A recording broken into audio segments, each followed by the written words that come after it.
Welcome to Wake, a cold reading of James Joyce's Finnegans Wake, just to hear it out loud. Join Toby Malone and TJ Young, along with some special friends, as we puzzle our way through what we once thought was an unreadable book to produce a surprisingly listenable podcast. It is Friday, June 28th, 2024. It has been 43 days since we have started reading, with 125 pages complete of 628, meaning we have 503 pages left to go, and the 19.9% of the way through Finnegans Wake. Welcome to episode 11 of Wake, the podcast which is asking the questions, phrasing answers as questions, and questioning all those answers, all in the name of fulfilling a long-held bucket list item, reading James Joyce's Finnegans Wake out loud just once. I'm your host, Toby Malone, joined as always by my friend with the greatest possible potential of winning a Tony Award, the man who's fresh off a book signing and teaching workshops triumphantly, TJ Young. Hi, TJ. Oh, hello. Thank you for that. I also want to throw in the mix that while I'm in Bloomington, Indiana at the International Thespians Festival, it's been a great week. I have walked a minimum of 14,000 steps every day since I got here. And every time I sit down, I'm like, oh, I'm going to be that person who falls asleep in any chair. I just know it now. But that's okay. That's okay. I'm excited to do this, and I'm also excited to go home tomorrow. So, well, I'm glad that you are bringing that energy to the podcast as well. So, both the excitement of the festival, but also the weariness that engenders. I was like, you might get a tap out from me, not from lack of trying, but from just like, bro, I'm tired. That's all right. And also joining us is another one of TJ's and my favorite people in the world, director, educator, theater owner, world changer. We have Aili Huber in the house. Welcome, Aili. Hey, thanks for having me. It's good to be here. We are so thrilled that you're here. It's amazing that you are. Aili and TJ and I first met when we were all on regional leadership with the Kennedy Center American College Theatre Festival, and we were planning this major theatre festival in New Jersey for students across 8 American states. And the first time we met, Aili and I got into an argument where we disagreed. Right, Aili? Do you want to tell the story? Yes, we had a big fight. Well, I started it because I was bored. I knew you were going to fight me. I was working on a cut of Richard III, and I slid over to Toby, and I said, hey, what do you think if I just cut everything that happens at Pomfret? And your response was sort of like delightfully outraged.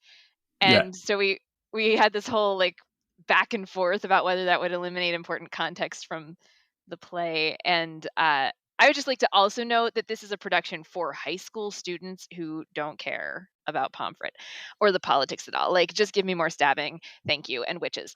And anyway, at some point our argument sort of lulled, and we realized that everyone in the room was staring at us. And then as I recall, someone, I forget even who it was, it might have been Heidi Vogel, said, you guys should definitely do a workshop about that. Right. And that the rest is history. And then then we ended up writing a book about it. That's right. Yeah.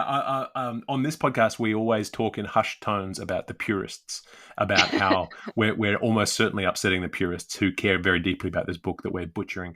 But in that conversation, I was definitely the purist. I had my purist hat on of going, you can't cut something like that from Shakespeare. But like you say, we taught a workshop on it, and then as you do, we ended up publishing it as a book with Routledge, which, as it happens, so no big deal. But Aili and I wrote a book called Cutting Plays for Performance: A Practical and Accessible Guide, which came out a couple of years ago with Routledge. You should all buy a copy for your school library because it is an indispensable text. It is very good. I send it to, I had a student who was cutting Hamlet, and I was all like, here you go.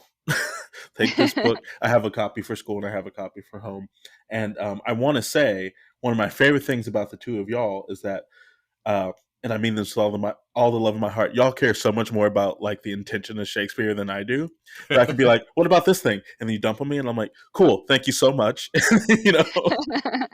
But I'm like, I have friends who are smarter than me, and they allow me to do the thing, and they will tell me if I'm stepping over the line. Yeah, and sometimes you need that. Like a couple of weeks ago, we had Neil Wexler, amazing playwright, in on the podcast, and he showed us exactly what it is to care deeply about Finnegans Wake, and it was a really interesting conversation. So I mean, in terms of Finnegans Wake being that giant behemoth, I don't know whether or not any of the principles that we come up with in cutting plays would be useful for Joyce. Maybe making a few cuts here and there. I don't know if any of our rules would apply, but we will see. We'd have to know what he's saying first before we can cut it. Right. I was Right. gonna say our first question is what story are you trying to tell? That's And right. like, um, I'm not.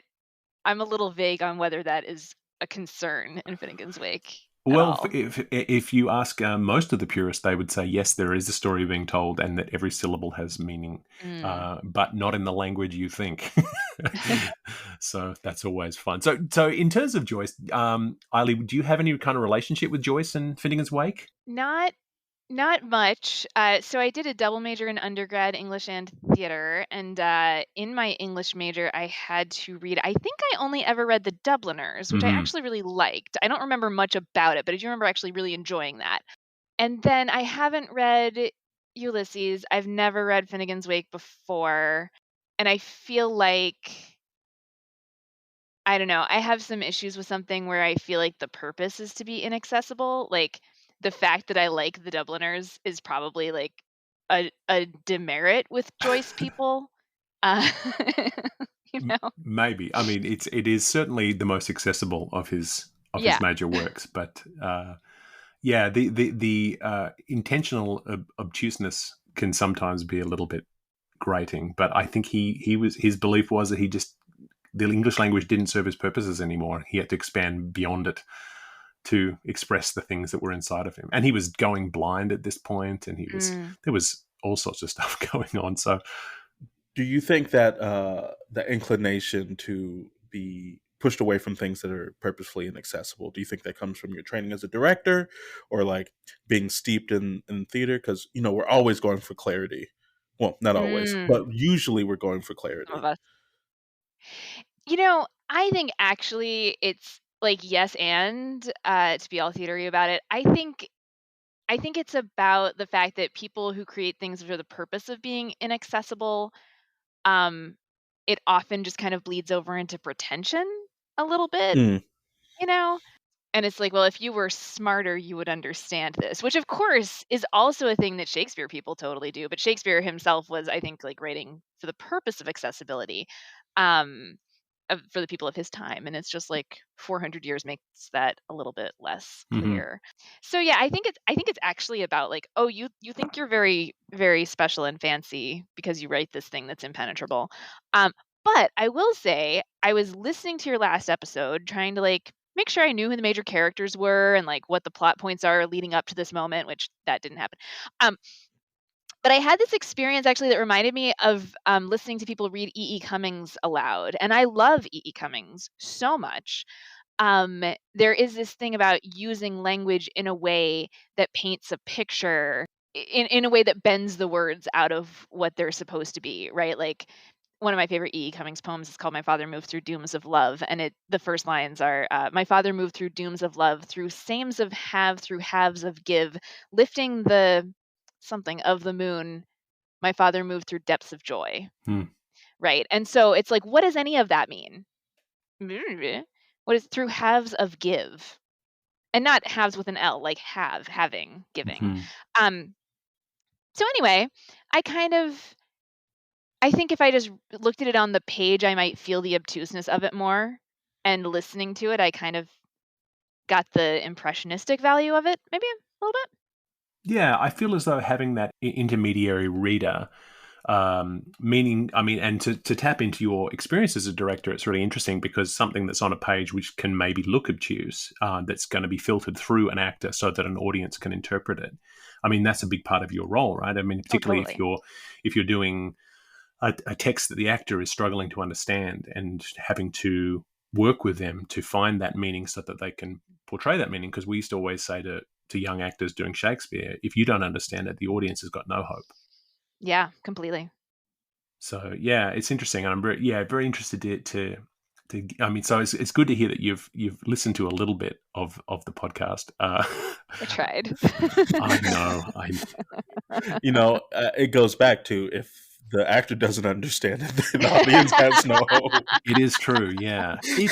Although I do find that because I listen back each week to make sure that it's all clean, and I'll often find that I pick up new things as a listener, even if I'm listening to myself or TJ's read. I'm hearing things that I don't remember saying, or I didn't have no memory of getting any comprehension of then, but is clearer to me as a listener. So I feel as though it rewards repetition as well. Speaking of, can I ask you a question about that last episode? So this was one that had Natalie in it. Mm-hmm. Right, yeah. Okay. Today, so we're recording this the day after the first presidential debate. Right. So Heather Cox Richardson, who's a historian who writes some really interesting political work, her email late last night went out that she does every day, and it talks about a debate tactic called the gish gallop, which is like when you just spew lies so fast that your opponent can't rebut them. And something about that chimed in my ear, and I think so. She cited this source from like 1994, but Toby, I think I heard you say something about the galloping gish in that episode, right. And it chimed in my ear. I didn't go back and look, but I was like, did that actually come from James Joyce? Oh, wouldn't so that anyway, be interesting? Does that ring a bell for anyone? I've been thinking about this all morning. I'm gonna tell you the truth. These words come in, they pass out, they don't stop, they do not collect $200, except for a couple lines, which I'm still saying, as I forget the line. Oh, it was life, but was it fair? It was free. It was art, but was it free? Oh, it was free, but was it art? And I was like, that's such a good line. I told Toby that's my tattoo. That's my Finnegans Wake tattoo. So we just took a quick break to check that reference that Aili brought up, because we were all very interested to know. We found the reference to the word gish, and gish, how they gushed away the penny fares, a whole school for scamper with their sashes flying, shish behind them, all the pearly pets. So it could have been that reference. I'm not sure. I think that's probably right. Yeah, I don't know. So unfortunately, maybe not a Joycean reference, but I like galloping gish. But I do like the Joycean echo that have come up in this political discourse. So probably the only positive thing to come out of the presidential debate last night. I mean, at this point, they are reminding me of Joyce at the end of him writing this novel, losing their mind, probably not sleeping, Right. Well, and it's an interesting thing, that whole idea of telling so many lies in this cascade to the point where you can't keep up anymore feels a lot like a lot of this content, where you're not going from point of clarity to point of clarity. You're going through the darkness to every now and then identify something that stands out, and really the only way to really penetrate it is to study it and live in it, which is obviously very difficult. So it's going to be interesting, our reading today. We're reading a chapter which is called The Quiz, and we were reading content which covers the first 10 quiz questions that Joyce asks in his chapter, which is a quiz on all sorts of things about legendary and geographical elements that that will be pertinent later in the book. So a lot of interesting things. I don't know if quizzes are your thing. TJ, I know you like a pub quiz. Oh, yeah, trivia. I'm a trivia fan. And also Cranium, that game in high school, unstoppable. Right. Never lost a game in high school. So what is your area of expertise in a trivia? Like when the question comes up, what question do they look to you for? If it's anything to do with animation, video games, or a lot of music as well, I'm there for you. If it's like deep cut movies, I'm like, no. But we actually got a question about kids movies. It was like, name all the Air Bud, like what sports have Air Bud played? And I'm like, I'm trained for this. My whole life is leading to this moment. What about you, Aili? Are you a trivia person? So in college, I was the reigning champion at You Don't Know Jack in my very small college in Ohio. You Don't Know Jack. I love that.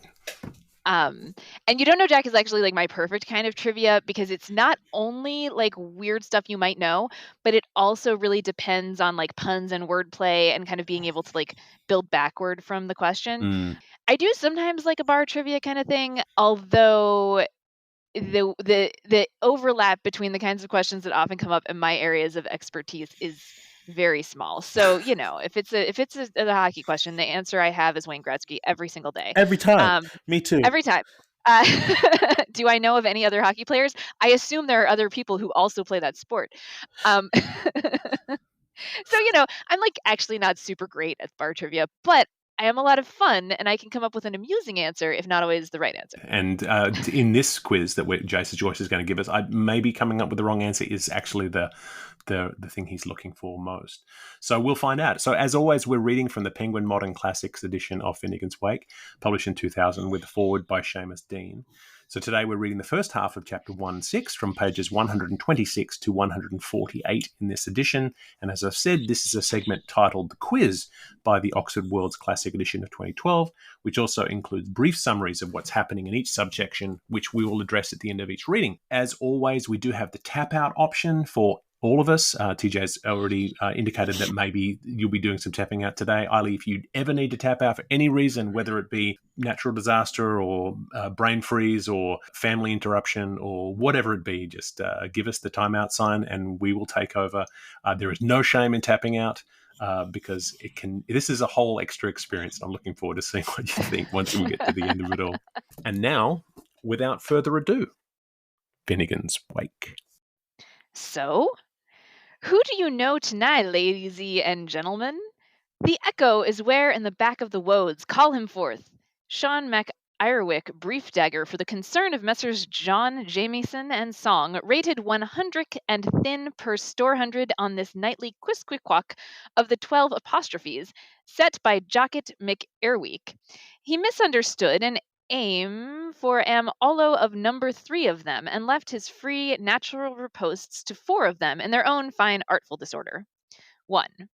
What second to none mither rector and maximost bridges maker was the first to rise taller through his beanstale than the bubblegum bua boa bababaun or the giganteous Wellingtonia sequoia went nudie boots with trouters into a Lafayette when she was barely in her tricklies, was well known to cloud a conciliation cap onto the esker of his hooth, sports a chain-ganger's Albert solemnly over his Hollander's epaulettes, thought he weighed a new ton when there felled his first lap-apple, gave the heinousness of choice to every night betwixt yesterdicks and two marys, had 7 all successive-coloured saraband maids on the same big white drawing-room hearthrug, is a Wilberforce to this hour at house as he was in Heather, pumped the Catholic war tree and shocked the Protestant boyne, killed his own hungry self in anger as a young man, found fodder for 5 when Alamark and Rose go fluted, with Irish tutors Cornish made easy. Voucher of rotables, toll of the road, bred many-headed stepsons for one leap your own daughter, is too funny for a fish and has too much outside for an insect. Liked a heptagon, crystal, and prisms, trues and phos for us. Is infinite swell in unfitting induments. Once was he shovelled, and once was he arsoned, and once was he inundered, and she hung him out Bill Bailey. As has a quadrant in his tile to tell Toller, cataclog it is, offers chances to long on, but stands up 2 leg before, found coal at the end of his harrow and moss roses behind the seams, made a fort out of his postern and wrote F-E-R-T on his buckler, is escape master in chief from all sorts of hounding places. If he out Herods against barkers, to the shulbred he acts whitely, was evacuated at the mere appearance of 3 Germhuns and twice besieged by a sweep. From zoomorphology to omni-animalism, he is brooched by the spin of a coin, towers, an Eddystone amid the lampless, casting swan beams on the deep, threatens thunder upon malefactors, and sends whispers up Frau-Frau's frou-frous. When Duke Hookback Crook upsits his ass Boosworthy's jeer and junket, but they booze him oohs and bahs his ahs, when he looks like Hunket Plunket, by Susanos and search a party on a lady of this city, Business, reading newspaper, smoking cigar, arranging tumblers on table, eating meals, pleasure, etc., etc., pleasure, eating meals, arranging tumblers on a table, smoking cigar, reading newspaper, business. Minerals, wash and brush up, local views, juju toffee, comic and birthdays cards. Those were the days, and he was their hero. Pink sunset shower, red clay cloud, sorrow of Sahara, oxhide on Iran, arraigned and attained, listed and lighted, pleaded and proved, catches his check at Bank of Ingadangd, and endures his doom at chapel exit. Brain of the Franks, hand of the Christian, tongue of the North, commands to dinner and calls the bluff, has a block at Morgan's and a headache all the afternoon. Plays Gehammerat when he's Ernst, but misses Mozzie when he's Lustig. Walked as far as the head where he sat in state as the rump. Shows early English trace marks and a marigold window with manigild lights. A myrioscope, 2 remarkable pispines, and 3 well worth seeing ambries. Arches all portcullis, and his knave dates from dots. Is a horologe unstoppable, and the ben of all bells. Fuit, east, and Herod, and though he's mildew stained, he's mouldy stoned. Is a quericus in the forest, but a plain member for Megalopolis. Mountain mighty, fawn on Fleetfoot, plank in our platform, blank in our scotorn. Hidal, in Karukut he is enumerated, holds as an earl he counts. Ship-shaped phrase of bug-looking words, with a form like the easing moments of a graminivorous. To our dooms brought he law, our manoirs he made his vil of, was an overgrind to the underground, an aqueduced for fiery throats, sends boys in socks a kugwa hot whooping when he sets forth his carbon oxide, and silk stockings show her shapings when he loses hose on hers, stocks dry powder for the ill people, and pinkins pellets for all the pale. Gave his Monday foot to Misarius, her pinch to Anna Livia, that superfine pigtail to Ceresia Sorosia, and quid rides to Titius, Caius, and Sempronius, made the man who had no notion of shopkeepers feel he'd rather play the duke than play the gentleman, shot 2 queens and shook 3 cascals when he won his game of dwarfs, fumes inwards like a strombolist till he smokes at both ends, man-mote, the fire of him, womankind, Pitad shows 1 white drift of snow among the gorse growth of his crown, and the chaperon of repentance on that which shed gore, paws and quees, triple bill, went by metro for the polis, and then hoved by. To the finders, hail, woe, you that seek! Whom filth had plenished, death devoured, Hock is leading, Coco comes next, Emery tries for the flag, can dance for the O'Bruen's polar pass at Nulahan to his own orchestra's accompaniment, took place before the International Convention of Catholic Midwives, and found stead before the Congress for the study of Indo-national calamities. Makes a delectuous entree and finishes off the course between sweets and savouries, flouts for forecasts, flares for fines, and the fun of the fray on the fairground. Cleared out 365 idols to set up 1 all calassal for henwives hoping to have males. The floor who lack, the grasping one, the kindler of paschal fire, forbids us our trespasses as we forgate him. The phoenix be his fire. Pyre, the Cineres his sire, piles big Pelium on little osses like the Peleus of Herculeads, has a Oedipus complex and a drink the dregs kink, worst meats for chumps, and callows for scullions. When he plies for our favour is very trolley ours. 2 psychic espousals and 3 desertions. May be matter of fact now, but was futter of Magd then. Catamole Hill, ex-mountain of flesh, was reared up by stress and sank under strain. Tank it up, dank it up, tells the tailor to his tout. Encout sass for a man, but bit a thimble for a maid. Blimp, blump, a dumb dud letter, a sing a song a syllable, a byword, a sentence with surcease, while stands his can you see him frail shall fall, was hatched at Selbridge, but ejaculated a brood, as it gan in the big Ginnigs, so wound up in a battle of Boss. Roderick, oh, you've gone the way of the Danes, variously catalogued, regularly regrouped. A bush boy's holiday, a quacker's mating, a wench's sandbath, the same homo heterus check-in loss egg, as when solii airly bluely, Real detonation but false report, spar mad but insane, $500,000 by a bogus census but a no-street houseman when all-fanned, is the handiest of all Andes and a most elegant spot to dump your hump. Hands his secession to the new Patricius, but plumps phlegmatically for the bloody old centuries. Eats with doors open and rots with gates closed. Some dub him Rothschild and more lime him Rockyfellow. Shows he's fly to both demispheres, but thrives to cover up his traces. 7 dovecoats co-claim to have Pigeonheim to his Homer.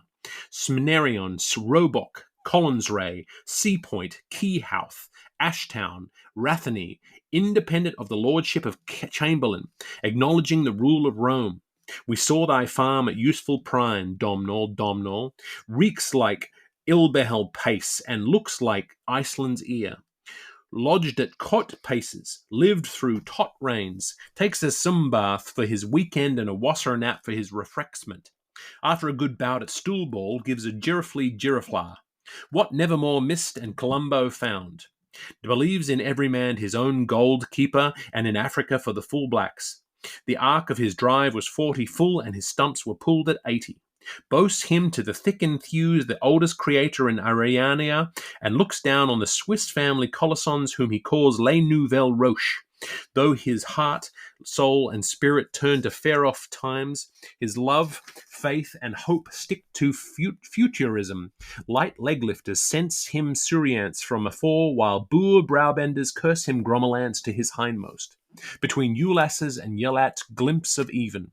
The lug his peak has, the look his pile, drinks thar and wadhar for his azama, and eats the unperishable sow to stive off regular rack, the beggar's cloak that them reclined about his paddy stool, the whores winking him as they walk their side, on Christian Mass at Advent Lodge, New Yealand, after a Lenti illness, the reverend Mr. Easterling of Pentecostitis, no followers by bequest, fanfare all private, gone where glory waits him, bulletist, but not here yet, Maxwell Clark. Commingst under articles, but phonished a Bourgeois, from the vat on the beer, through the burr in the dark to the bottle of the Bourne, is A1 and the highest, but re his root, filled, fanned of heckleberries, when as all was tuck and tossed up for him as a youngster to fall foe his of Hockingbeckers, wherein he had gouged the use of raisin, adds elements, das doles, raps rustics, tams turmoil, sass seed enough for assemination, but sues skivvy on the slides. Learned to speak from hand to mouth till he could talk Irish with his eyes shut. Hacked his way through hick-heck-hocks, but hanged his help from there hereafters. Rialtos, Annesleague, bin and bowls, to say nothing a talk of Newcomen. The gleam of the glow of the shine of the sun, though the dearth of the dearth of the blush of the brick of the vile veal of the barnel whom has dust turned to brown. These died to tartan him, rue root, dulse, bracken, teasel, full as ash, sunjune and cress. Long gun, but not for cotton, stood his sharp assault to famine, but grew girther, and girther. He has 24 or so cousins germinating in the United States of America, and a namesake with an initial difference in the once kingdom of Poland. His first's a young rose, and his second's French-Egyptian, and his whole means a slump of Christie's. Fourth of his pierced part came the woman of his dreams, blood thicker than water last trade overseas. Bishop of Glintylook, Earl of Hoed, you and I are in him surrendered by brown Buldens. Ellen's flea pale haps, but Huang Chang every time. He was by one of your high big pipey boys, but fancy him as smoking fags at this time of life. Mount of Mish, Mel of Moy, had 2 cardinal ventures and 3 capital sinks. Has a peep in his pocketbook and a packet boat in his keep. BVH, BLG, PPM, TDS, VBD, TCH, LON. Is breakface, lunger, Dina, and super. As the sweet streets were paved with cold, he felt his toperariety, taught himself skating and learnt how to fall. Distinctly dirty, but rather a dear. Hoveth chiefdoms everywhere, with murder. Ostman Effendi, Serge Padishaw, base too many, outpriams all his parasites. First of the Fenians, Roi des Féninons, His tiara of his scones was held unfillable till one Liam Fail felled him in Westminster, was struck out of his sitem when he rode sourly to Damask, and to our appalling predicament brought as plagues from Budapest, put a match head on an as alpenstalk, and set the living afire, speared the rod and spoiled the lightning, married with cakes and repunct with pleasure, till he was buried. How happy was he, and he made the welkins ring with Up Micawber. God at the top of the staircase, carry on the mat of straw. The false hood of a spindler web chokes the cave mouth of his unsightliness, but the nestlings that liven his leaf screen sing him a lover of arbites. We strike hands over his bloodied war sheet, but we are pledged entirely to his green mantle. Our friend Vike Legal, our Swarin Foire, under the 4 stones by his streams, who vanished the wassail bowl at the joy of shells. Mora and Laura had a hill of high time looking down on his confusion, till firm look in readiness. Forward spear and the wind foot of Kirak strewed the lake mist of Lego over the last of his fields. We darken for you, falterer, in the year of morning, but we'll fiddle to the dim twinklers when the streamly Morven White calls up to sunbeam. His striped pantaloons, his rather strange walk, Herodotus columna erecta, Hagion Shaiton Erephon. Nods a nap for the nonce, but crows cheerio when they get economical, is a simultaneous equator of eliminated intergrass when 3 upon 1 is by inspection improper, has the most eonical hodpiece of confusionist heroism, and that chuffiness of chin-chin of his is like a footsie kungaloo around Tai Shanty land. He's as globeful as a gasometer of lithium and luridity, and he was twice 10 annular years before he wallowed round Radiant Circus. The cable stone at the coping of his cavern is a canine constant, but only an American could approximate the appropriacy of his Atlas allongment. Stickled rights and lefts at Batterstown in his hunt for the boar, truth but made his end with the motorheads that came at him with Camlin Strait. A Hannibal in exhaustive conflict, an Otho to return, burning body to eager air on melting mountain in wooing wave. We go into him, sleepy children, we come out of him, strucklers for life. He divested to save from the misses' drownings their rival queens, while Grimshav, Bragshaw, and Renshaw made off with his storen clothes, taxed and rated, licensed and ranted. His 3-faced stone head was found on a white horse hill, and the print of his calestuous feet was seen in the goat's grass circle. Pull the blind, toll the deaf, and call dumb, lame, and halty. Miraculone, monstruscaline, led the uproars at the creation, and hissed a snake charmer off her stays. Hounded becomes haunter, hunter become fox, harrier marries terrier, Tav, Olaf the oxman, Thorka the turable. You feel he as Vespasian, yet you think of him as Aurelius. Wagamore, Traditory, Socialite, Commonseer, made a summer assault on our shores, and Bigetti got his sands full. First he shot down Raglan Road, then he tore up Marlborough Place, Crommelech Height, and Cromwell Hill, where a far-famed feet rest when our lurch as lout let free into the lubar he loved. Marshall called his wardmotes and delimited the main. Netted before nibbling can scarce turn a scale, but, grossed after meals, weighs a town in himself. Banba prayed for his conversion. Burla missed the grand old voice, a colossus among cabbages. Um, Meryl, um, Citron of fruits, larger than life, doughtier than death, Grand Turco, Orgman Formant, Lachemburgler, Leperline, the sparkle of his genial fancy, the depth of his calm sagacity, the clearness of his spotless honor, the flow of his boundless benevolence. Our family forbear, our tribal tarnpike, quarry was the invincible, and Kerr was his Bert, partitioned, irksome home, united Irishman.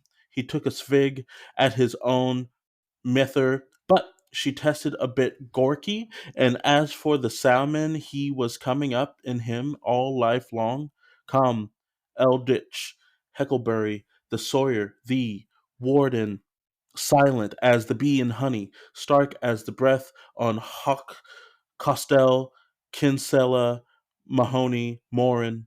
Though you rope Amric, your home ruler is Dan. Figure right, he is hoisted by the scurve of his shaggy neck. Figure left, he is rotated in isobaric patties among the crew. One asked, was he poisoned? One thinks, how much did he leave? Ex-gardener, Reisenberger, fitted up with Platarius existence, would make Rosa greedy mites, little hose, taut sheets and scruppers awash, but the oil silk Mac leaps leapsterpert. Mix his aquascrotum, the enjoyment he took in K woman, the employment he gave to G men, sponsor to a squad of piercers, allied to a host of Rowleys, against lightning, explosion, fire, earthquake, flood, whirlwind, burglary, third party, rot, loss of cash, loss of credit, impact of vehicles, can rant as grave as oxtail soup and chat as gay as a Porto flippant, is unhesitant in his unionism and yet a bigoted nationalist.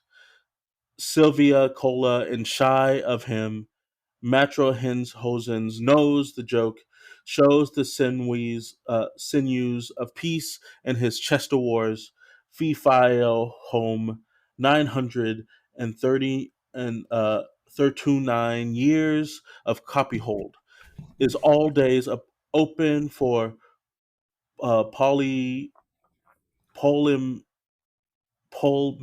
polities seek when he's not sometimes closed for the love of Janus. Sucks life's elixir from the petty pickles of the juices of rules and sulks in any populating runs down the Huguenots, Bonaparte, Wallace's, Ubermerschals, Blocher and Supercharged, Monsieur Ducrot, Mr. Mudson, Master Gardener, to one he's just paunch and juxt, to another full of beans and burhones, hallucination, Kochman, ectoplasm, paused by Baba Black Sheep till he grew white woolly, was dramatized by Mac Milligan's daughter and put to music by one shoe bard. All Fitzpatrick's is the emirate remember him, the boys of Wetford hail him Babu, and defied him with borough tribute and was checked publicly to Brigstole, was given the light of Dre, Auschwitz, and Etumold in three plexes, his likeness in the terrasuit, and he giveth rest to the rainbowed. Liberty, forthnarity, and quality. His reserve makes the virtue of necessity, while his observe mars a mother by invention. Beskilt his gunwale, and he's the second imperial, untie points, unhook tenators, and he's ith and plaster. Calls calls upon all thing when he fails to appeal to each of us.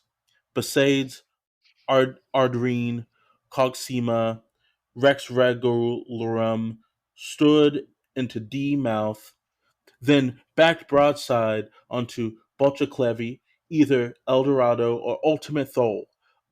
A crawl of faux feud fires, a crawl of five pubs, lied, laid out lashing lavi, of laveries to hunt down his family ancestors, and then pleb double trouble to quick quits the hush of buckers up through peblets for luck over one sodden shoulder, and dragoon peeblards armed to their teeth.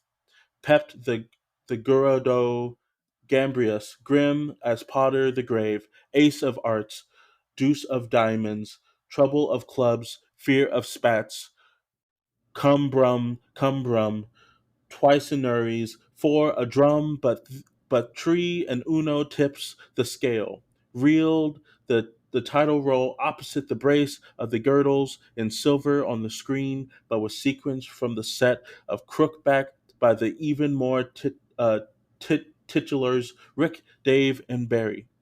He can get on as early as the 22nd of Mars, but occasionally he doesn't come off before Virgin Antiquity Griminal.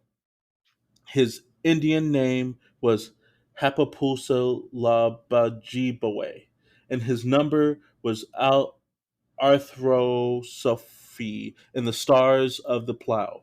Took weapon in the providence of the pike, and let fling the line of Elwick. Moves the vicious circles, yet renews the same. The drain rats bless his offals, while the park birds curse his floodlights. Portobello, Aqueduct, Treticoda, Pericola, Petacoralo. He pours into the soft-clad Shelbourne the hard cash earned in Watling Street. His birth proved accidental shows his death its grave mistake. Brought us giant ivy from the land of Yonkers and bewithered Apostopolos with the gale of his gall, while satisfied that soft, youthful, bright, matchless girls should bosom into fine, silk-clad, joyous, blooming young women, is not so pleased that heavy, swearsome, strong-smelling, irregular-shaped men should blot out active, handsome, well-formed, frank-eyed boys. Herald Harry Fair, all oaf the wheat. Husband your aunt and endow your nepos.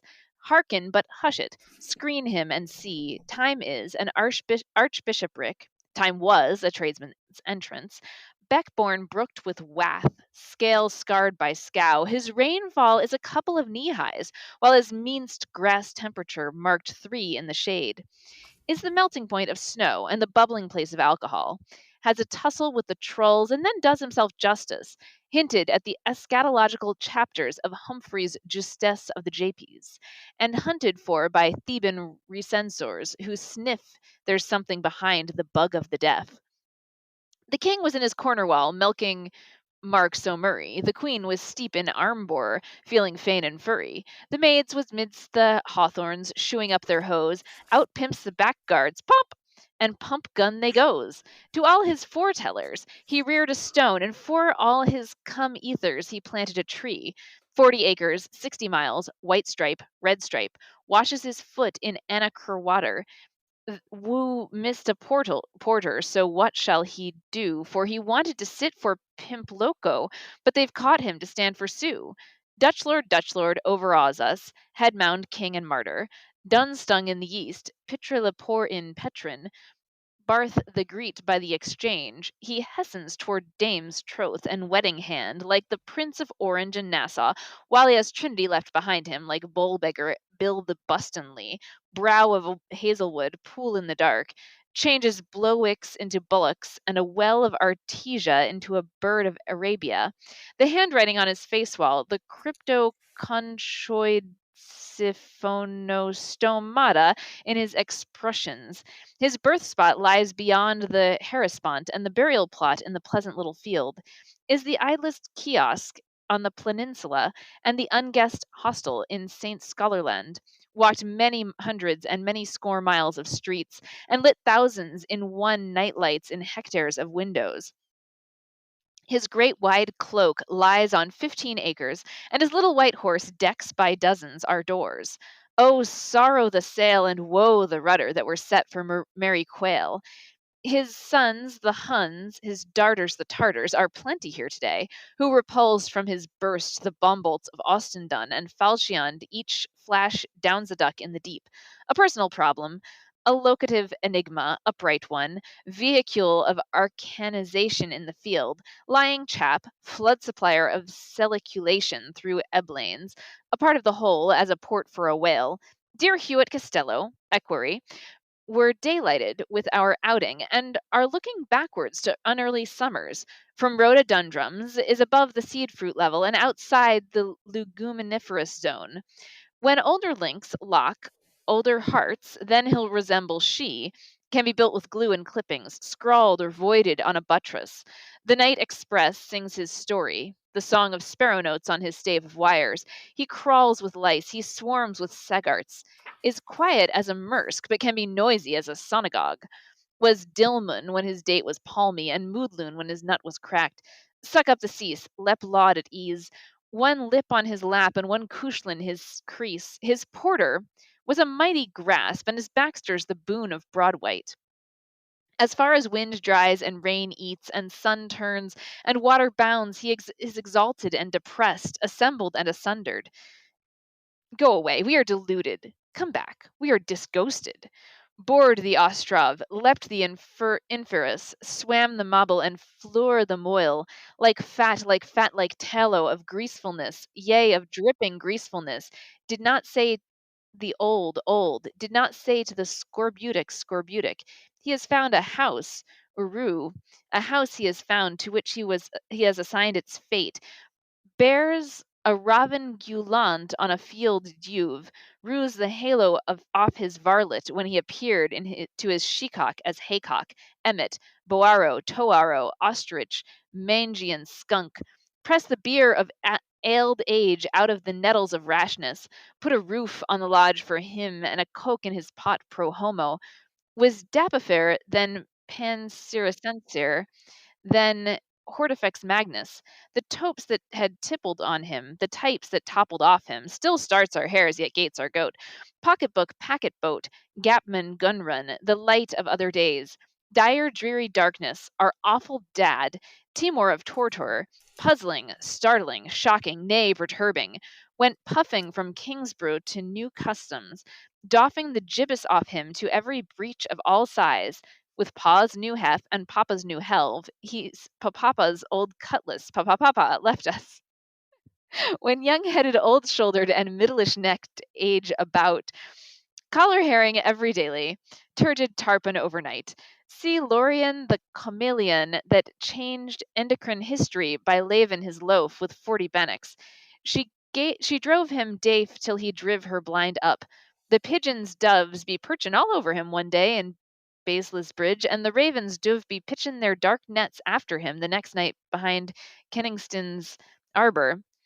Trumph of the rep, comf of the priv, prosp of the pub, his headwood its ideal if his feet are bally clay. He crashed in the hollow of the park, trees down as he soared in the vagum of the phoenix, stones up, looks like a multane bolter and sounds like a rude word. The moontane view, some lumen pale round a lump of sukar in buoyant water, 3 shots a pooty at up blup saddle, made up to Miss McCormack nee Lacarthy, who made off with Darley Dermid, swank and swarthy.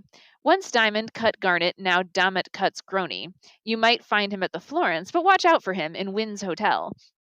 There's his bow, and where's his leaker, and here lays his bequiet hearse, deep, Swed Albioni, likeliest villain of the place, Henry Canterell, Cochrane, Egotisters Limited. We take our tays and freeze our fleas round Saturn's mounted foot, built the Lundskirk and destroyed the church's land. Who guess his title grabs his deeds, Fletch and Pretties, Fash and Chaps, Artful Juke of Wilsley, Hugglebellies, Finneral, Cookhook, Kallikok, heard in camera and excruciated.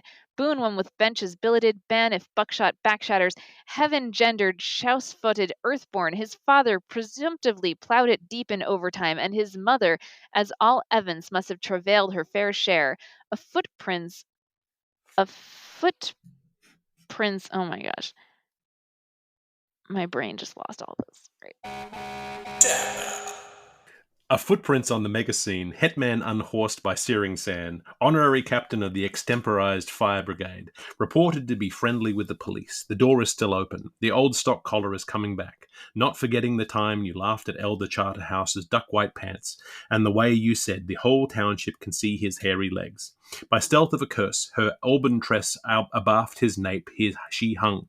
When his kettle became a health sculdus, our Thorsites set their lymph at Aphramifmire, his year letter concocted by master hands of essays, his hallmark imposed by the standard of wrought plate, a pair of pectorals and a triple screen to get a wind up, lights his pipe with a rosin tree, and hires a tow horse to haul his shoes, cures Slavy's scurvy, breaks Baron's boils, called to sell polosh, and was found later in a bedroom, has his seat of justice, his hout of mercy, his cornucopias, and his stacks of rye, prospector. He had a rucksacked retrospector. He holds the hope and stake, won the freedom of new yoke for the minds of Jugo slaves, acts active, peddles in pacifism, and is a gorgon of self-righteousness, pours a last verse of his ill-formation over a lamb's worth of salt, half heard the single maiden speech La Belle spun to her ground mount, and hold a lifetime by his ain fireside, wondering was it Hebrew set to Himmel tones, or the quicksilver song of quaternions. The trouble may be over, but his doubles have yet still to come. The lobster pot that crabbed our keel, the garden pet that spoiled our squeezed peas. He stands in a lovely park. Sea is not far. Importunate towns of X, Y, and Z are easily overreached, is an excrescence of to civilized humanity, and but a wart on Europe. Wanna-made sing signs to sound sense, as yet he wanna get all his flesh new-made mots truly plural and plausible, has excisively large rings, and is uncustomarily perfumed. He listeth the clear withbeth of a themeth, is a prince of the Fingalian in a Hiberniad of hoolies, has a Hodge to wherry him, and a Frenchie to curry him, and a Brabanson for his beater, and a Fritz at his switch, was waylaid of a Parker and bescotten by a Buckley, kicks lintels when he's cuppy, and casts Jacob's arrowroots, dime after dime, to poor waif strays on the parish, reads the charms of H.C. Anderson all the weeks of his evening, and the crimes of Ivan the Terrible every strong day morn, soaps you soft to your face, and slaps himself when he's badent, owns the bulgiest bung barrel that ever was tip-tapped in the privace of the Mullingar Inn, was born with a newer silver tongue in his mouth, and went round the coast of iron with his lift hand to the scene, raised but 2 fingers, and yet smelt it would day, for whom it is easier to found a sea in a Blanna than for I or you to find a double tie in Damsterdam, to live with whom is a life mare, and to know whom a liberal education, was dipped in holy olives and christened in St. O'Toole's, his cricket on the earth but annoys the life out of predicants, still turns the dirk's ear of Darius to the now thoroughly infuriated one of God, made man with juts that jerk and minted money mong many, likes a 6-a-cup pudding when he's come whom, sweet whom, has come through all the eras of Liv's adventure, from moonshine and champagne down to clouts and pottled porter. Willem the Fast, Hanreich the Alf, Charge the Second, Right Chad the Thought. If a mandrake shriek to convultures, at last surviving his birth, the wibe-duck will wail bitterly over the rotter's resurrection, loses weight in the moon night, but girder by the sundawn, with one touch of nature, set a veiled world again, and went within a sheet of tissue paper of the option of 3 jails, who could see at one blick a salmon taken with a lance, hunters pursuing a doe, a swallow ship in full sail, a white robe lifting a host, faced flappery like King Canute, and turned his back like Cincinnatus, is a far and more far and whore farther naked bucker in villas old as new, squats a quart and cracks a quaint when it's flagging in town and on haven, blows whiskery around his summit, but stets stout upon his footless, stutters for he falls and goes mad entirely when he's waked, is Tim to the pearly morn and Tom to the morning night, and he had the best bun-baked bricks in bold Babylon for his pitching plays, he'd be lost for the want of his one wobbling wall? Answer! Finn McCool! 2. Does your mother know your mic? Answer. When I turn meoptics from Sherborne prospects, 'tis my flilla bosom doth behold with pride the pontificator, the circumvallator, with his damn knight Garrulus slipped by his side, and alive, the lisp of her, 'twould Grig mountains whisper her, and the bergs of Iceland melt in waves of fire, and her spoon me spondies, and her dirkle me ondies, make the rageous ocean kneel and quaff a lyre.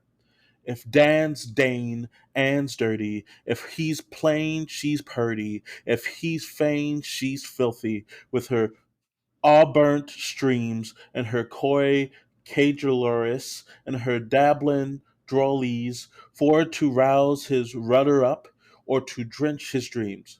If not, Hammurabi or cold Celestius could esp her pranklings, they'd bust bounds again and renounce their ruings, and denounce their doings for river and ever and a night. Amen. Which title is the true-to-type motto in lieu for that tick for teak thatchment, painted wit with one darkness, where a snake is under cover and birds a prowl are in the rookeries, and a Magda went to Monk's house and a river pard was spotted, which is not witchcraft, war Horwort, nor Osterholm Dreisluis, nor Haraldsby Grocer, not Vadenkan Vintner, not Houseboat, not and Hive, not Noxatabel, not Ophanix Colprince, not Wonsquar Rumyek, not Eblon Downs, not Ledicer Lemieux, not Benjamin's Lee, not Tholomew's Waddington, not Antwerp, not Musca, not Corey's, not Weir's, not the Arch, not the Smug, not the Dutch House, not the Uval, nothing grand, nothing splendid, Gahat or Splatel, nay there, erat est erit, nor non mici sed lucifro. Answer. Thine obesity, O civilian, hits the felicitude of our orb. 4. What Irish capital city, oh dear, of 2 syllables and 6 letters, with a Celtic origin and numinous ed, dust, dust, can boast of having A. The most extensive public park in the world, B. The most expensive brewing industry in the world, C. The most expansive peopling thoroughfare in the world, D. The most philohopic theobubus per population in the world, and harmonize your abecedated responses. Answer A. Delphas. And when ye'll hear the gould homers of my heart, my floxy loss, bing-banging again the ribs of your resistance and the tender bolts of my rivets working to your distraction, you'll be shelvering with all your dinful sobs when we'll go riding a cope a curly, you with your orange garland and me with my conny cordial, down the greaseways of rollicking into the waters of wetted life. B. Doroquikuk. And sure where you can have such good old chimes anywhere, and leave you, as on the mash and how 'tis, I would be engaging you with my plovery soft accents, and descanting up over the scene be under me of your loose vines, in their hairfall with them, 2 loving loofs braceleting the slims of your ankles, and your mouth's flower rose and sinking off to the soapstone of silvery speech. C. Noblid. Isha, why wouldn't we be happy, Avernine? On the mill's money, he'll soon be leaving you as soon as I've mine owned Brookline Georgian Mansions lawn to recruit upon by Dr. Cheek's special orders, and my copper paneful of soybeans and Irish in my east hand and a James Gated in my west, after all the arrears and erroribus of commemorative embottled history, and your good self churning over the new leave butter. More power to you. The choicest and the cheapest from Atlanta to Oconee, while I'll be drowsing in the garden. D. Dalway. I hooked my thoroughgoing trotty, the first down Spanish place. Mayo I make, towel I take, Sligo's sleek but Galway's grace. Holy eel and sainted salmon, chucking chub and ducking dace. Rod iron's not your equal, says she, lepping half the lane. Abacid. A bell on Shaldal Steepbell, on Bilgo Basplon Pristmoss people, Shan praise gon ness our faced moan neeple, our prame shay deepen, pay name me feepence, moy name non equal. 5. Wad slags of the Lao lad had written smutty flecks, imped out old man's milk vicious geet, scare off Jack and Jill's fra tittle ending smooth pick, waste popish pastures, inside man outsiders angle, sprick dirted water around villages, newses, toboggan, and Swedes, plain general kept Loudon on the kirk peel. For treats given the malefids, outshriek help, help, nor his hair after beggarlaws might underhold 3 barnets, putz polish, crotchy bottles, night cover all fire glims, serves time till bass, grindstone his knives, fullest boarded, lewd man, and the method of godliness. Perchance he meows and thanes sits in the spore wagon, XWCA on ZWCU, doorsteps limited, or bay windows bros swabber preferred. Walter's Clusters and Sons with the H.E. Chimmins Company to Knott's Grave will, on advices, be bacon or stable hand, must be beg ripe, full standingly airs language, Gerblander or Northquain, bigger preferred, all duties, kind rights, family feud, outings fived, may get ernst, no get combished profusely, drinks lords to please abstain, he is fatherlow, sound digging, mind, Pershun, but Alconemen? Nay, that must he isn't. Answer. Poor old Joe. 6. What means the saloon slogan, summon in the house sweep, Dinah? Answer, talk. Gallery bit of the sales of cloth now, and I have to beeswax the bringing in all the cloub of the porks to us. How I thought I knew his stain on the flour, if me ask, could speak, and he called me midden name Tick. I am your honey speak, and he called, I am your honey sugar, foot, the bay, and who brook the dandalas, and who seen the blackcullen jam for Tomorha's big picnic. I hope it'll pour, praise the climate of all Ireland. I heard the grackles, and I skimming the crock on all your sandwiches, fippence per leg per drake, took. And who ate the last of the goose bellies that was moulding from measliest years? And who left that there? And who put that here? And who let the Kilkenny stale the chump? Tech. And who was it you was it propped the pot in the yard? And what in the name of St. Luke are you rubbing the side of the floor of the lobby with? Shite. Will you have a plateful? Tack. 7. Who are those competent partners of our societate? The doorboy, the cleaner, the soger, the crook, the squeezer, the lounger, the kerman, the tourabout, the mushroom sniffer, the bleaker blue tramp, the fun pouther plother, the Christy man's boxer, from their prey sales and Donnybrook prater and Roebuck's campos and the ager around town and Crumglen's grassy but Kimmage's champ and Ashtown fields and Cabra fields and Finglass fields and Santry fields and the fields of Rayany and their fails and Baldoyle, to them who are latecomers all the years round by anticipation, are the porters of the passions in virtue of retro-ratio-cernation, and contributing their conflingent controversies of differentiation, unify their voxes in a vote of vaticanation, who crunch the crusts of comfort due to depredation, drain the mead for misery to incur intoxication, condone every evil by practical justification, and condemn any good to its own gratification, who are ruled, roped, duped, and driven by those new men daemons,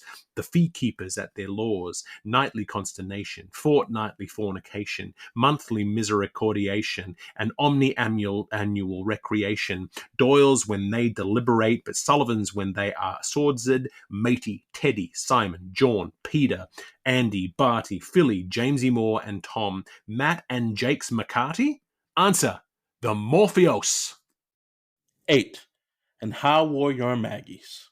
Answer, they wore loving, they love laughing, they laugh weeping, they weep smelling, they smell smiling, they smile hating, they hate thinking, they think feeling, they feel tempting, they tempt daring, they dare waiting, they wait taking, they take thanking, they thank seeking, as born forlorn and lore of love, to live and wive and wile and rile, by rule of ruse, weathered rose, and and holes hold home, yeath cometh elope year, coach of four, sweet peck of my heart picks one man more. 9. Now, to be on anew and basking again in the panorama of all flores of speech.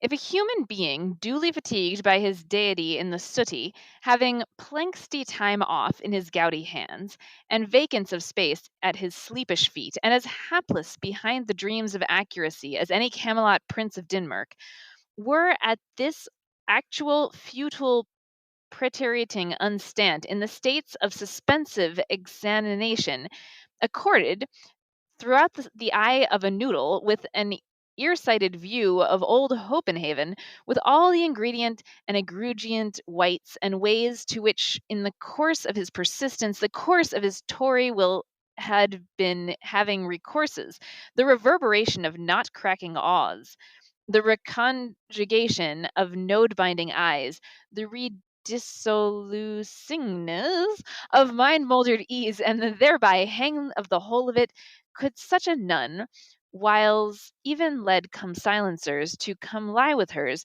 and till in tempestuous knocks should catch the gallicry and spot Lucan's dawn, by hold at one's what is main and white is twain, how one once meat melts in t'other, wants poindings, the sap rising, the foals falling, the nym now nihilent round the girly head so becoming, the restless in the womb, all the rivals to all see, shake again, O disaster, shake a lows, oh how starring. But Hang's got a bit of horse's nose, and Jeff's got the signs of ham round his mouth, and the bow that spun beautiful pales as it palls, what rosarude and oragius grows gelb and green, blew out the end of it, violets died, then what would that fargazer seem self, to seem seeming of, dim it all?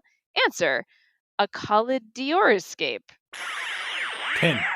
What bitters love but yearning? What sour love much but a brief burning, till she that draws doth smoke return?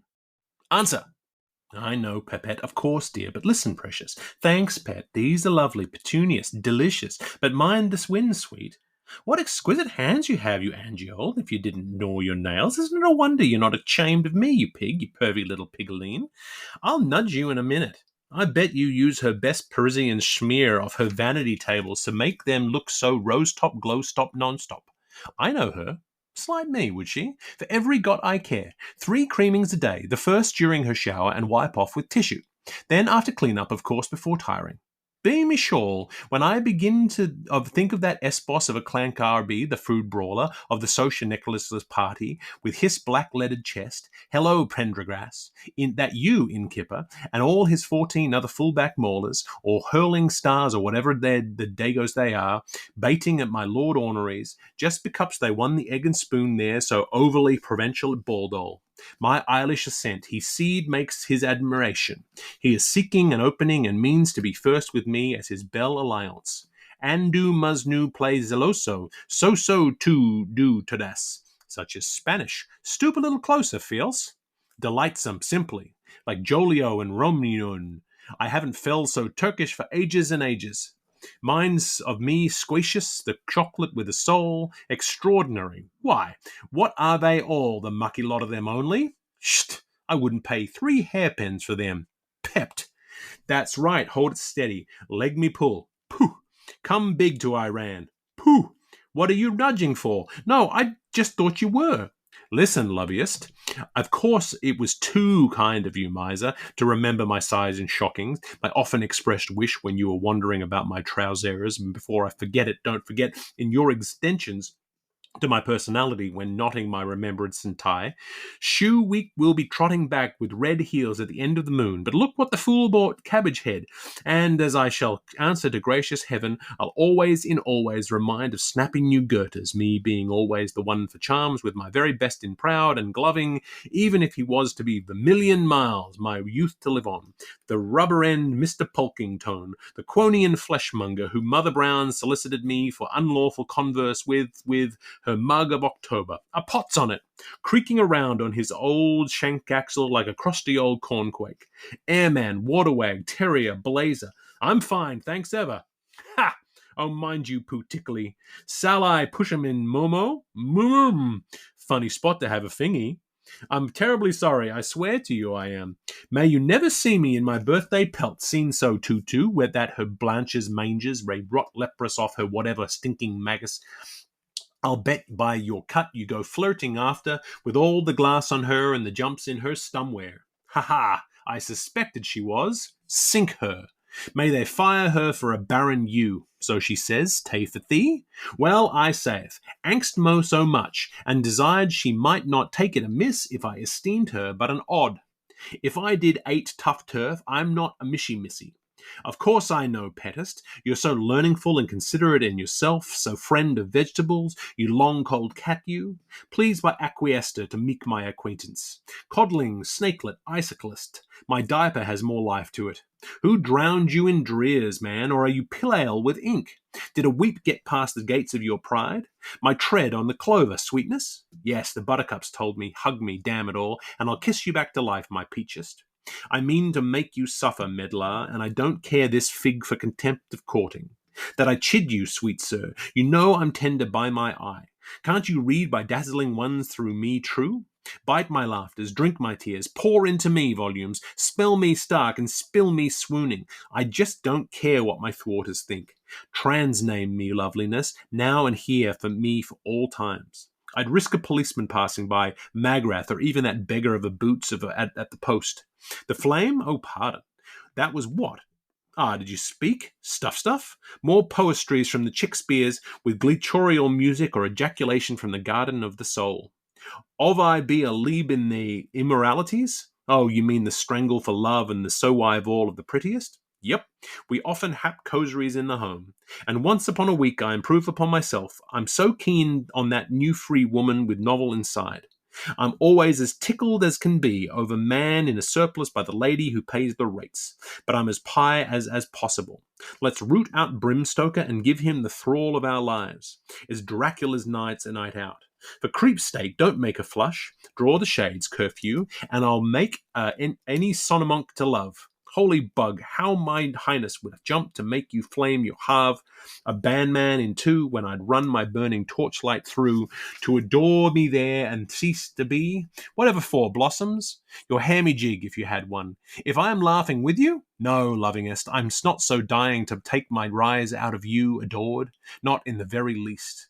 True as God made my more hip-length modesty coath-mortar. It's only because the reason is I'm only any girl, you lovely fellow of my dreams, and because old Sumbooby is not a roundabout, my trysting of the tulipies like that puff-pate bucking Daverin assailing us behinds. What a nerve. He thinks that's what Vesperi's for. How vain's that hope in cleric's heart who still pursues the adult rouse art, cocksure that rusty gown of his will make fair Sue forget his fizz. Tame schwips, blessed Marguerite bosses. I hope they threw away the mould, or else we'll have balls hosses and salmadapplers with their medical assassinations all over the place. But hold hard till I've got my latchkey vote, and I'll teach him when to wear that what woman colours. On account of the gloss of the Gleecian Hazabrew Brawbies is a bauble. And because you pluckless lankaloot, I hate the very thought of you, and because dealing, of course, adorest, I was always meant for an engineer from the French college. to be musband, nom de égion. When we do and contract with Encho Tencho Solver, when you are married to reading and writing, which please business now won't be long, for he's so loopy on me, and I'm so leapy like since the day he carried me from the boat, my savoury to heroes, to the beach, and I left on his shoulder one fair hair to guide hand and mind to its softness. Ever so sorry. I beg your pardon, I was listening to every treasured word, and I said fell from my dear Mott's tongue otherwise, and how could I see what you were thinking of our granny?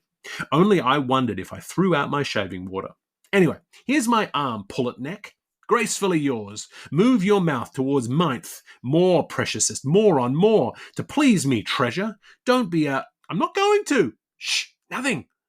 Cry, somewhere. Bye. I'm fly. Here, Pippi, under the limes. You know big tree are all against gravestone. They hiss an entity. Ground on command. So chip, chirp, Kiglo for the lug of my go. The little pastor I go to you before, so, and you're at my apron stage. Shy as him, Dubby. Must forget there's an audience. I have been lost, angel. Cuddle, you devil ye. It's a toot-a-toot. Here, sensation. Let them their whole 4 courtships. Let them Big Ball and his boozers 11 make 12 territorials. The old sots hole that wants wide streets to commission their noisance in at the Mitchell versus Nichols Aves Silvae Aquae Vallis, and my waiting 20 class birds sitting on their stiles. Let me finger their eurythmerate, and you'll see if I'm self-thought. They're all of them out to please. Wait, in the name of, and all the holly, and some the missal and its St. Eves. Hoost, ahem, there's Ada, Bet, Celia, Delia, Ina, Freda, Gilda, Hilda, Ita, Jess, Catty, Lou, they make me cough as sure as I read them, Mina, Nipper, Opsy, Pole, Queenly, Ruth, Sorksy, Trix, Una, Vella, Wanda, Zinnia, Eva, Zulma, Phoebe, Thelma, and me! The reformatory boys is going in for the church, so we've all come feast like the group suppers, and court lip solution from anti-providence under penancies for mortal sins. When their bride was married, all my bells began to sing. A ring, a rosary, and then everyone will hear of it. Whose wishes is the father to my thoughts, but I'll plant them a poser for their nomenclator.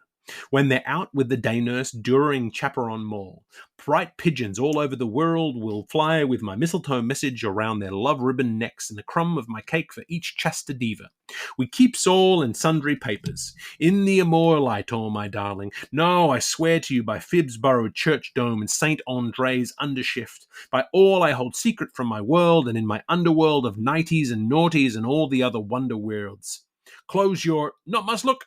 Now open, pet, your lips, Pipette, like I use my sweet-parted lipsibus with Dan Holohan of facetious memory taught me after the flannel dance with the proof of love up Smock Alley the first night he smelled powder, and I coloured beneath my fan Pipetta mia when you learned me the linguo to melt.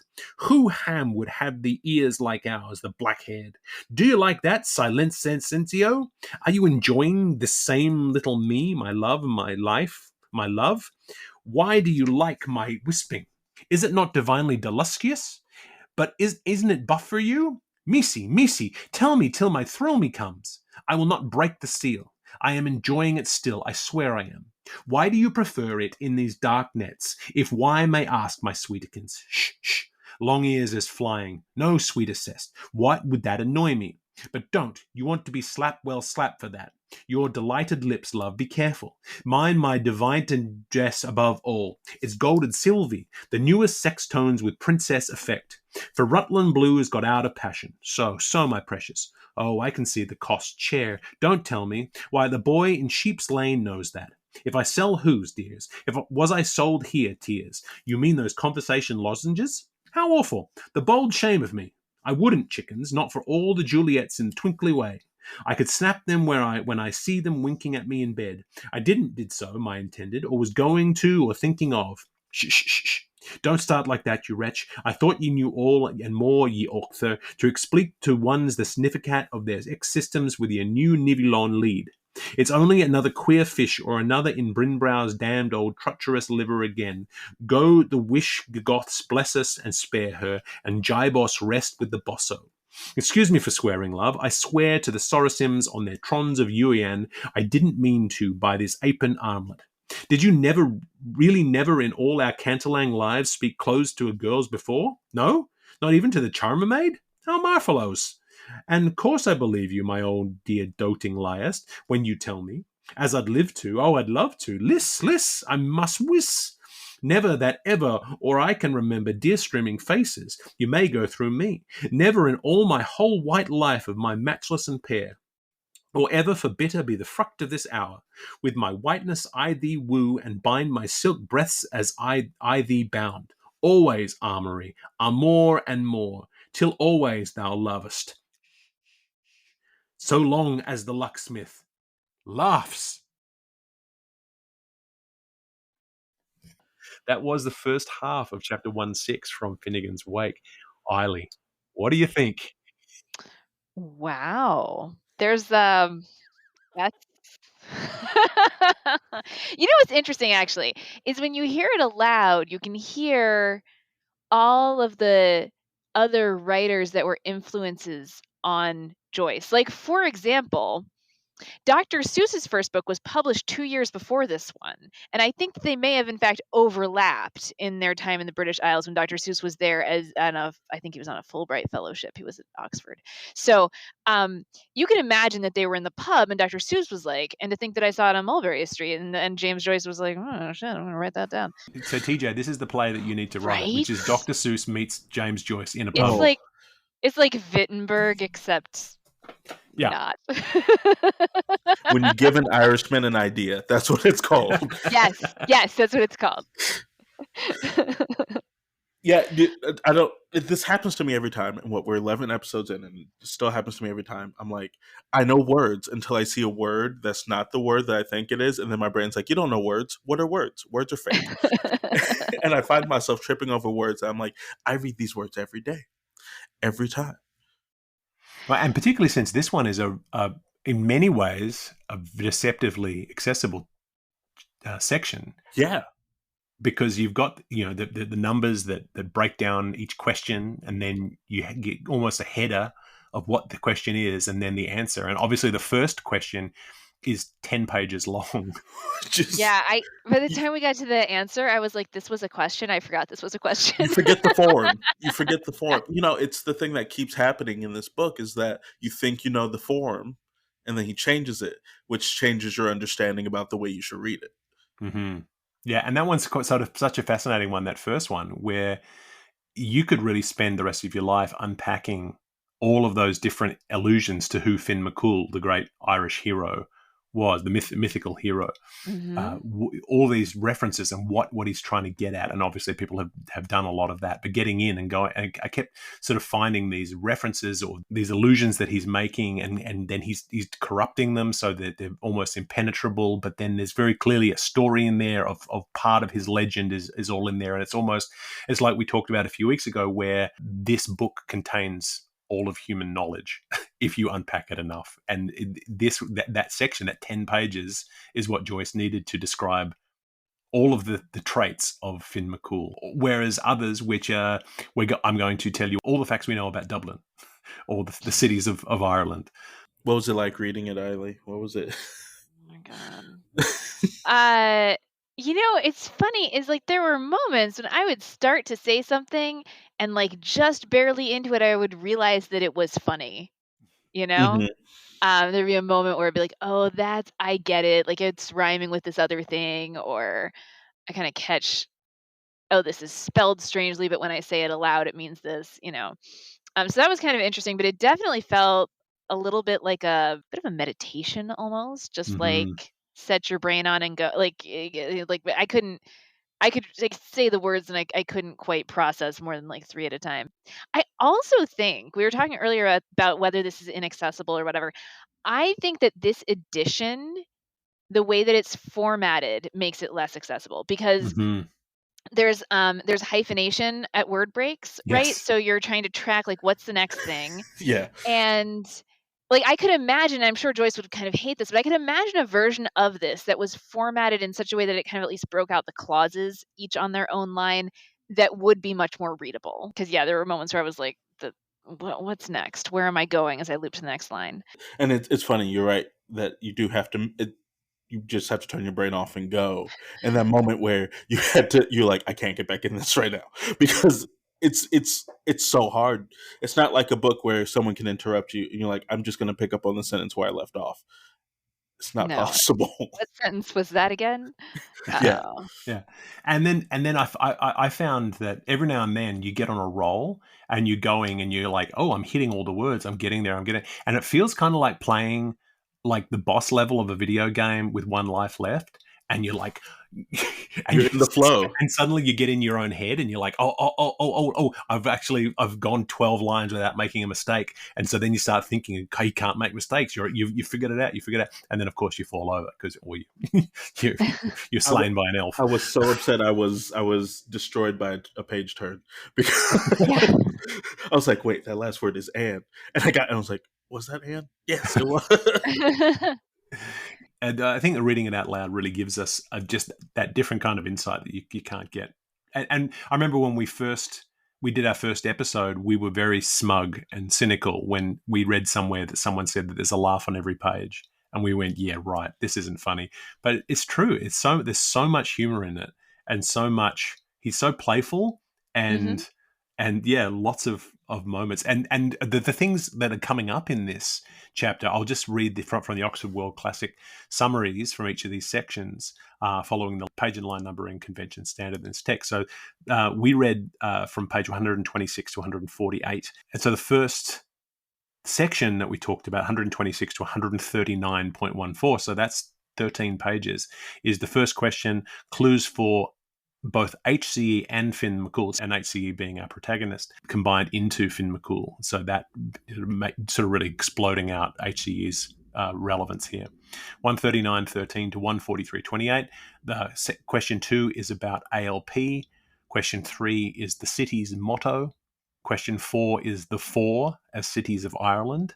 Question 5, Sigurdsson / poor old Joe. Question 6, Kate. Question 7, the 12 / the Irish people. Question 8, the 28 leap year girls / the Maggies. Question 9. That is? So what are the people born on my birthday feeling? Yeah, that's it. Yeah. And you read that. I feel section. All these things all the time. Question 9 is the vision. And then we have from 143 to 29 to 148.32 is question 10. This is my favorite one. And having this context, going back and reading this the last section we did. Question 10 is Izzy's deranged attempt at seduction, which, when is a lot of trying to force someone to give it up. Very interesting stuff there. So obviously a lot of that meaning doesn't come through. Not readily, no. But bits and pieces I find, and particularly when it's broken down into these short questions and we're all taking a different question each and then asking these like it was this big quiz. Again, I feel as though it's a little bit more accessible than others. I keep coming back to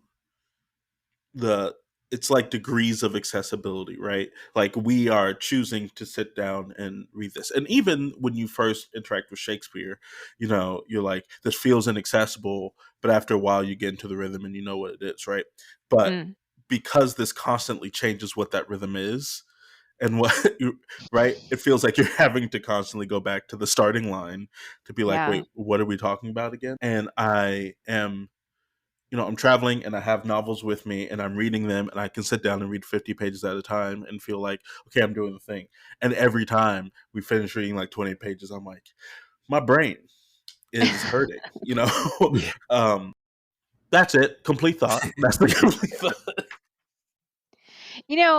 Listening to this aloud, it reminded me a little bit of, do you guys know the play The Universal Language? No. Oh, it's a one act by David Ives.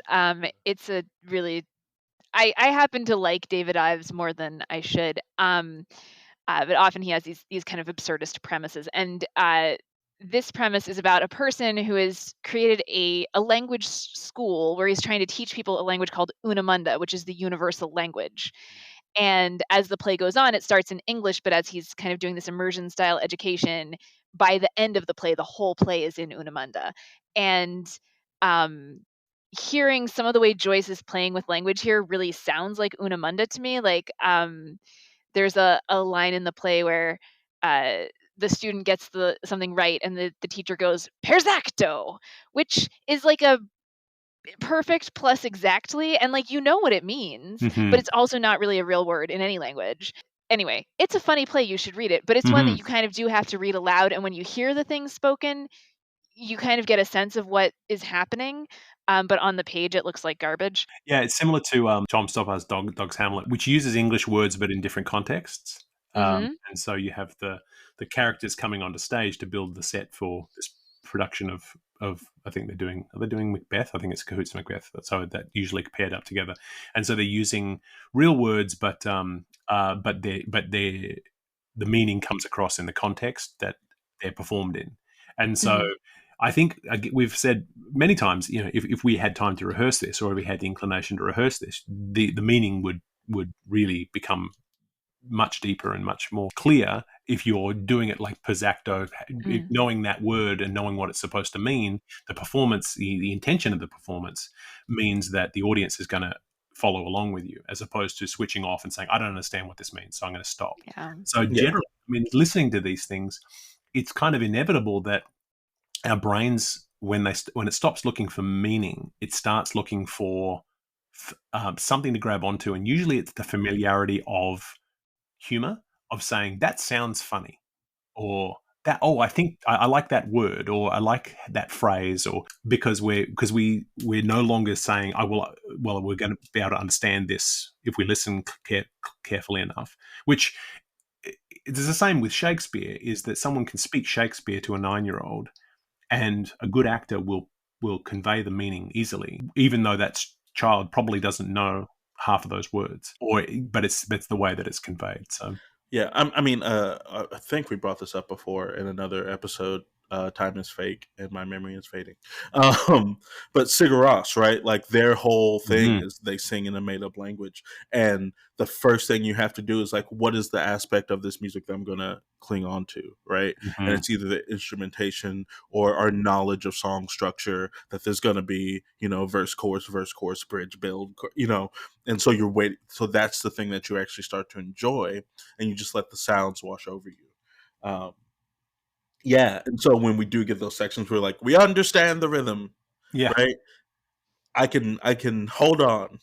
Yeah, Do you guys know if there's a stage adaptation of Finnegans Wake? Because there is. I'm sitting here thinking, like, I actually would be really curious to see something where some actor and director had like sat down with this text and thought about what is this trying to convey and how does this work. And interestingly, before like right now, if you were like, "Hey, a theater in your area is doing an adaptation of Finnegans Wake," I would have been like, "No," but actually, I would be really curious to see that. Craig Walker wrote it. Mhm. It includes music, and scenes 1 through 3 are available at the Playwright Center, and I've just downloaded it. And they call it an accessible, fast-moving, rollicking, hilarious adaptation of the notoriously unreadable novel by James Joyce. Huh. And Craig Walker was Fun. my professor at college. So No kidding. yeah, I've known him for a long time. So and he's a very smart professor from Queen's University in Kingston. It looks like he also has something called The Ballad of Finnegans Wake on SoundCloud. So yeah, so it's interesting. I mean, in terms of that, I mean, just like talking about an adaptation of it, or talking about an abridgment. To come back to our book that we wrote, Aili. I mean, there have been abridgments of this thing where you can buy a copy of the text, but abridged. And we were trying to figure out, what's your perspective? We were trying to figure out earlier, like whether or not this would be possible to abridge, because like how would you go about cutting this one down? Yeah, it's interesting because when we think about cutting plays, we're always right. Our questions are like, what's the story? Who's my audience? How much time do I have? Right. And I think getting to what's the story seems like, a decade of work. But if you actually start with who's my audience, that's an interesting question, because I could imagine a cut of what we just read that was designed for reading to 3-year-olds. There are these moments where I'm like, everything's rhyming, the rhythm's great. My preschool friends would love this. And I also could very readily see an adaptation that was designed for reading to kids who are in that like late elementary, middle school age, where all of the stuff that seems like vaguely like it might be a dirty joke is 50% funnier. So I actually think maybe an audience-based cut would be Right. doable, more than a story-based cut. Yeah, it's interesting. Yeah. I mean, because generally the question of what's my story, what's my audience, and how much time do I have, the general answer for this one is don't know, no one, infinity. I think that's a tagline for your podcast. That's Don't know. right. No one. What's it Yeah. for? Don't know. Who's it for? No one. How long is it going to take us? Infinity. It could, yeah. I mean, and literally could, I think. I think that's kind of part of the point. Just when you think you got a handle on something, you go, well, there's other... Have you thought about what this means in Esperanto? And you go, no. Well, Joyce has. Yeah. So it's a really interesting thing. I mean, like you said, you know, the lists of names in alphabetical order, lots of really interesting allusions and references that a college audience would get different things out of than a group of 3-year-olds who'd laugh at the funny words. And it also comes down to how it's performed as well, because if this is performed in the sense of a quiz where they're looking for an answer, or they're like you would in a trivia night, or if it's more of a high school exam, very different kinds of approaches. I want to say, and the listeners didn't get to experience this, but Aili made a face after she gave one of her answers. She's like, I guess. And I've never felt more seen. Because, I mean, you know, truthfully, I respect both you and Toby for your immense intelligence. And whenever y'all don't know something, I sit there, I'm like, I'm fine. I'm all the way fine. Thank you so much. I feel like I don't think I understood the question. Right? Well, I think it is a humbling thing. And Yeah. this really does sort of remind you, no matter how many degrees we've got, we still don't know anything. And I think that's part of what he's trying to do. He's trying to say that he's just sort of scratching through the surface and then keeps digging. And just a single word can have 100 different meanings. And while we kind of acknowledge that, if you're writing a play and you acknowledge, oh, this word has multiple meanings, mostly we just ignore it and say, this is the one meaning I mean. Or maybe there's two. There's two meanings that I mean. But if you say each word has 17 meanings and the audience has to get all of those, that's almost impossible, because you've also got to bring the audience along with you. We've taken up so much of your time, Aili, and I don't want to keep you too much longer. And also, our listeners have to be wondering how long. So that is all the time we have this week for Wake. For the rest of this week's reading, join us next week for more burning questions. I've been Toby Malone, joined by TJ Young, and we really want to give a heartfelt thanks to Aili Huber for joining us. So thank you, Aili. You are the best. Thanks for having me, guys. Of course. We're going to link to all of Aili's work, including her amazing Silk Moth Stage project. Do you want to tell us, give us the elevator pitch of what Silk Moth Stage is doing? Yeah, so I had this whole thing about how we should do theater in a way that's not harmful to artists, and a bunch of people told me that was impractical and would be expensive. And so out of spite, I started a theater company. We produce new classics live on my porch in rural Rockingham County, Virginia. And so far, it's going very, very well. So it's amazing. Yeah, really. We'll make sure we link to all the socials on our show page. And my favorite thing, this was all happening right around the time we were writing the book, where one of my favorite lines ever was Aili said, "My house has decided it wants to be a stage." You just had the house told you, as opposed to you deciding to take it. And that was so wonderful. And so the fact that you can go and watch amazing, innovative new theatre on your front porch is great. And then the kind of work that you're doing is so important. So that's amazing. And so we'll link to that and to all of your other work, and also to Cutting Face for Performance. Please buy a copy, because Lord knows the royalties haven't been putting us in mink furs or... That's okay. We write books for the love of it, not for the profits. Nah, I write them for the profits. Yeah. Wrong reason to write a book, man. you know, at least you're doomed to disappointment, I should say. Yeah. Unless you've done an adaptation of the Three Musketeers and you just sell them like hotcakes. So yes. So also yes, pick up the Inseparables.